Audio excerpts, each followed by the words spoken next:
बिस्मिल्लाहिर्रहमानिर्रहीम। अस्सलामुअलैकुम। आज मैं आपको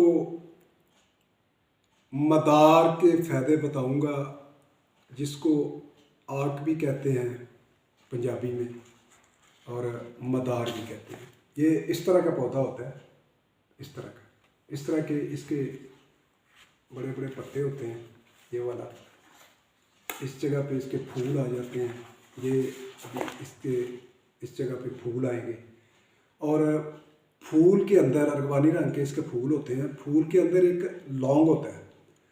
जिस तरह का लौंग मसालों में होता है ना, बिल्कुल इसी शेप का लौंग होता है इसके फूल के अंदर।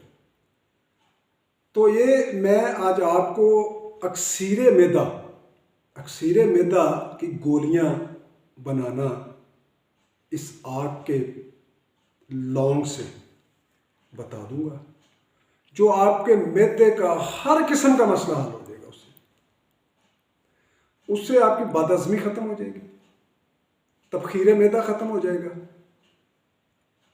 पेट दर्द ख़त्म हो जाएगा, मैदे का अल्सर ख़त्म हो जाएगा, तेज़ाबियत जितनी मर्जी है उससे ख़त्म हो जाएगी।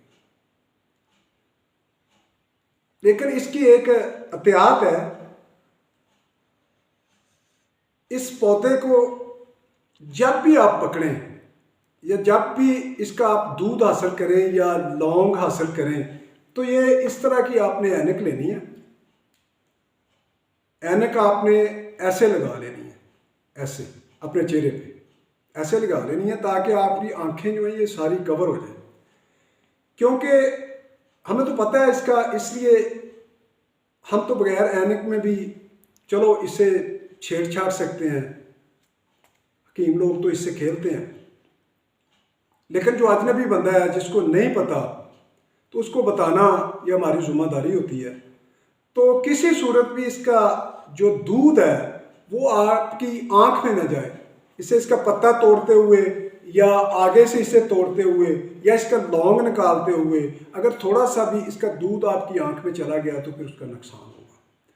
तो ये एहतियात आपने करनी है। तो जब भी इस पौधे के पास आप जाएं तो आप ये ऐनक जरूर लगा लें। इस तरह की तो ऐनक लगा के आप इसके पास जाएंगे तो फिर आप इसके लौंग जो है उसमें से निकाल लें, फूलों में से। अभी नहीं है, मौसम में बहार आएगा, 2-3 महीने बाद इसके लौंग निकलने शुरू हो जाएंगे। तो वो लौंग आप ले लें, लेके उसको आप खुशक कर लें धूप में रख के। बच्चों से बचा के रखें, क्योंकि थोड़ी सी ये जहरीली चीज़ होती है। तो बच्चों से बचा के उसे सुखा लें। सुखा के जितने वो लौंग हों इसके आग के, तो उतने ही आप ये खाने वाला नमक है जिसे पिंक हिमालयन साल्ट कहते हैं, डली वाला नमक, ये ले लें। और उतनी ही मिर्च स्याह ले लें, काली मिर्च फुल स्याह, बारीक काले रंग की मिर्च वो ले लें और इसके लौंग ले लें। ये आप देख लें कि अगर आपने 10 ग्राम इसके आग के लौंग हैं, 10 ग्राम मिर्च स्याह ले लें, 10 ग्राम ही आप नमक उसमें मिला लें। उसको अच्छी तरह बारीक पीस के तो उसकी आप चने के बराबर गोलियां बना लें। अगर आपसे उसकी गोली नहीं बनती तो किसी पानी में हल्की सी किक्कर की गूंद जो है उसको आप हल कर लें और वो पानी इसमें थोड़ा सा मिला लें। उससे गोली बड़ी आसानी से बन जाएगी। चने का सबको पता है, चने के बराबर गोलियां बना लें और उन्हें धूप में रख के खुशक कर लें।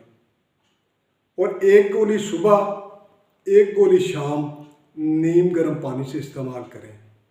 जिनको मैदे का अल्सर है, बदहज़मी है, तबखीर मैदा है या मैदे का कोई भी मसला है, वो इससे 10 से 15 दिन मुसलसल इस्तेमाल कर ले। उसके बाद बवक्ते ज़रूरत इस्तेमाल कर ले। जब कभी अचानक पेट में दर्द हो जाए उस वक़्त खा लो। कोई बदहज़मी हो गई उस वक़्त खा लो। जब भी कोई आपको कोई ऐसा मसला महसूस हो, पेट का कोई भारीपन महसूस हो, तो आप इसकी एक गोली पकड़ो, पानी से खा लो, अल्लाह अल्लाह खैर सलाह, आपके सारे मसले हल। और इससे भी बेहतर रिजल्ट अगर आपने लेना है तो इसका आप जौहर बना लें, इसका नमक बना लें, इसका खार बना लें।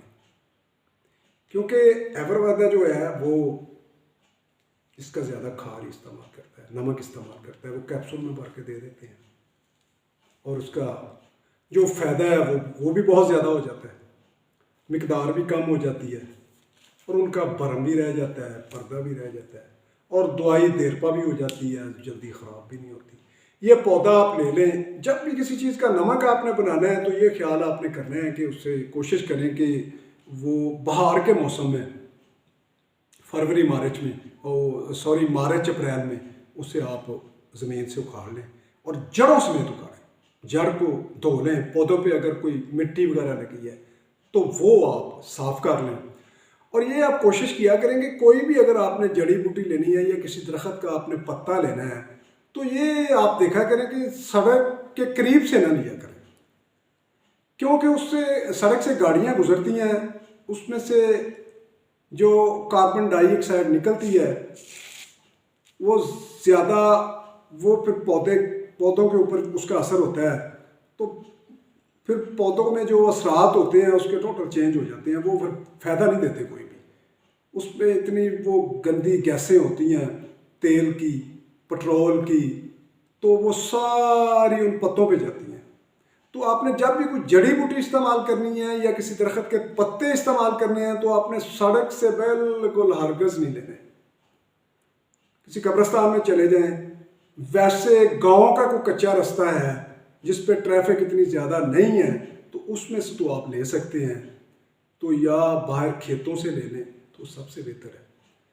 तो वो आपने पौधे ले लिए, लेके उसको आपने सुखा लिया, सुखा के फिर उसको आपने जलाना है किसी हवादार जगह पे, उसको आपने जला लिया। जब उसकी राख बन गई, ठंडी हो गई, तो आपने वो राख लेके तो उसमें 16 गुना आपने पानी मिला के स्टील के किसी बर्तन में डाल के रख देना है। मिसाल के तौर पे वो राख आपके पास आ गई 1 किलो, तो उसमें आपने डाल दिया 16 किलो पानी। 16 किलो पानी डाल के तो उसको आपने स्टील के किसी बर्तन में डाल के तो रख दिया। दिन में 3 बार आप उसे हिला दें किसी डंडे से। 3 दिन के बाद ऊपर से उसका निथार लेके मोटे कपड़े में पुन के तो स्टील के बर्तन में रख के तो उसे आप फिर पका के खुशक कर लें, तो आखिर में सफ़ेद रंग का नमक मिल जाएगा आपको, जो उसका जौहर कह लें, नमक कह लें, उसका सत कह लें, जो भी आपकी ज़बान में उसे कहते हैं। तो वो आपने हासिल कर लिया तो उसको फिर आप संभाल के रख लें। तो इसकी जो मिकदार खुराक है उसको ज़रा गौर से समझ लें, सुन लें, कहीं लिख के रख लें। ज़्यादा मिकदार में आपने बिल्कुल नहीं खिलाना, नहीं तो ये नुकसान दे जाएगा, क्योंकि ये बहुत ज़्यादा अल्कलाइन है। ये तजाबियत को उड़ा के रख देता है जिस्म से, कितनी भी तजाबियत उसको उड़ा के रख देता है। ये जिस्म से दर्दों को भी ख़त्म करता है, यूरिक एसिड को भी ख़त्म, किसी किस्म का एसिड है उसको ख़त्म करेगा ये। तो इसकी आपने मिकदार खुराक जो है उसका बहुत ख्याल रखना है। इसको सिर्फ आपने 1 रत्ती तक देना है, बस 1 रत्ती, सिर्फ 1 काली मिर्च के बराबर, बस, इससे ज़्यादा नहीं। 1 काली मिर्च के बराबर आप देंगे, ज़्यादा से ज़्यादा आप 2 रत्ती तक दे सकते हैं, बस 2 काली मिर्च के बराबर। इससे ज़्यादा तो हरगिज़ आप इस्तेमाल ना करें। तो इसे आप सुबह शाम इस्तेमाल करवा दें। वो जो मैदे के मैंने अमराज पहले बताए थे, जिसमें इसका मैंने वो गोलियाँ बताई थी, उनमें ये काम करेगा तमाम मैदे के अमराज में। और उसके अलावा ये बलगमी दमे में बहुत अच्छा काम करेगा, बलगमी खांसी में बहुत अच्छा काम करेगा, और इसके बहुत ज़्यादा फ़ायदे हैं, मैं एक वीडियो में वो सारे कवर नहीं कर सकता। तो फिर इंशाअल्लाह ताला किसी दिन आपको बाकी इसके फ़ायदे में बताऊँगा। अच्छा जी, अल्लाह ताला आप सब कुछ शफा दे। अल्लाह हाफ़िज़।